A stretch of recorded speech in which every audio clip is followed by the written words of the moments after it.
GBA ಚುನಾವಣೆಯಲ್ಲಿ EVM ಬದಲಾಗಿ ballot paper ಬಳಕೆ ವಿಚಾರವಾಗಿ ರಾಜ್ಯ ಸರ್ಕಾರ ನಡೆ ಕುರಿತು ಮಾಜಿ ಮುಖ್ಯಮಂತ್ರಿ ಹಾಗೂ ಕೇಂದ್ರ ಸಚಿವ ಎಚ್ ಡಿ ಕುಮಾರಸ್ವಾಮಿ ಅವರು ವಾಗ್ದಾಳಿ ನಡೆಸಿದ್ದಾರೆ. ನಮ್ಮ ಪಕ್ಷ ಇದುವರೆಗೂ ಇವಿಎಂ ಬಗ್ಗೆ ಚರ್ಚೆ ಮಾಡಿಲ್ಲ, ಬ್ಯಾಲೆಟ್ ಪೇಪರ್ ಬಗ್ಗೆನೂ ಚರ್ಚೆ ಮಾಡಿಲ್ಲ.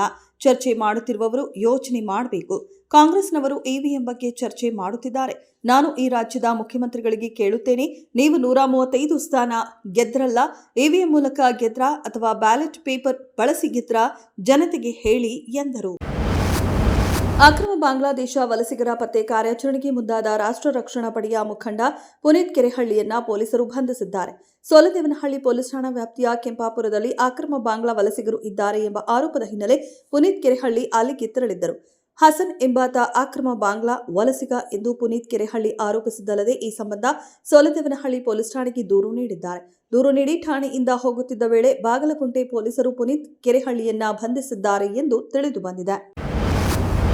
ಭಾರತವನ್ನ ಆತ್ಮನಿರ್ಭರ ರಾಷ್ಟ್ರವನ್ನಾಗಿಸುವ ಕರ್ನಾಟಕದಂತಹ ಸ್ವಾವಲಂಬಿ ರಾಜ್ಯಗಳ ಪಾತ್ರ ಅತ್ಯಂತ ಮಹತ್ವದ್ದಾಗಿದೆ. ಕೃಷಿಯಿಂದ ಕೈಗಾರಿಕೆವರೆಗೂ ಹಾಗೂ ಆಧುನಿಕ ತಂತ್ರಜ್ಞಾನದ ಬಳಕೆಯಲ್ಲಿ ನಮ್ಮ ರಾಜ್ಯ ಮುಂಚೂಣಿಯಲ್ಲಿದೆ.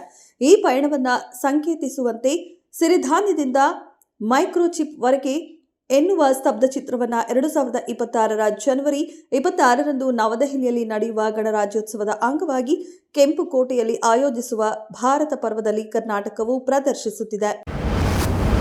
ಮಾಜಿ ಸಂಸದ ಪ್ರಜ್ವಲ್ ರೇವಣ್ಣ ಪ್ರಕರಣ ಸೇರಿದಂತೆ ಪೊಲೀಸ್ ಇಲಾಖೆಯಲ್ಲಿ ಉತ್ತಮ ಕಾರ್ಯನಿರ್ವಹಿಸಿರುವ ವಿವಿಧ ದರ್ಜೆಯ ಅಧಿಕಾರಿ ಮತ್ತು ಸಿಬ್ಬಂದಿಗೆ ನಗದು ಬಹುಮಾನವನ್ನು ಮಂಜೂರು ಮಾಡಿ ಆದೇಶಿಸಲಾಗಿದೆ.